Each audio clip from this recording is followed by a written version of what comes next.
今日食乜餸？阿傾同你諗掂佢。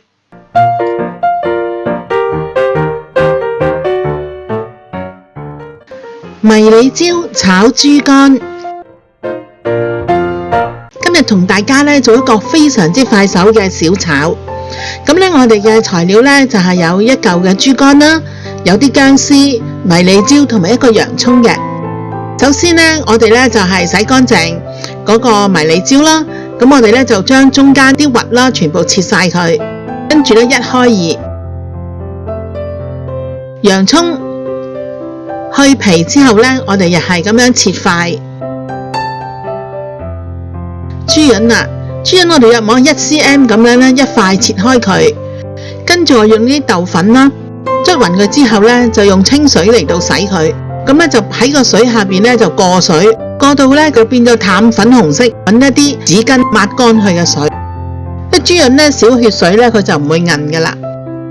咁我哋跟住咧就係加半匙羹嘅雞粉，1茶匙嘅豉油，跟住我哋將1匙羹嘅紹興酒加落啲薑汁度，然後咧就放埋落去，加半茶匙嘅糖，半茶匙嘅粟粉，撈勻佢之後咧就加適量嘅胡椒粉。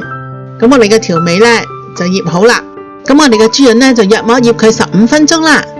燒紅個鑊，落少少嘅油，跟住將我哋嘅薑絲咧就爆香佢，爆到佢聞到香味同埋有少少金黃色。我哋可以將我哋嘅豬膶放落去，嗱，略略咁炒炒佢，你見到佢兩邊咧都開始咧有種焦焦地嘅感覺啦。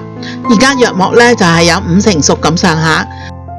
我哋咧就係放半茶匙嘅柱侯醬，半茶匙嘅蠔油，再加半茶匙嘅糖。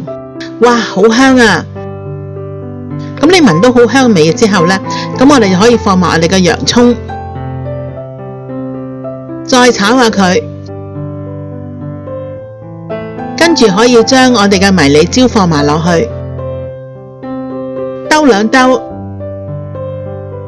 跟住見到啲豬膶熟啦，咁我哋可以咧就放埋我哋嘅葱落去，咁簡單嘅小炒就做好啦。顏色又靚，啲豬膶咧又好香脆㗎。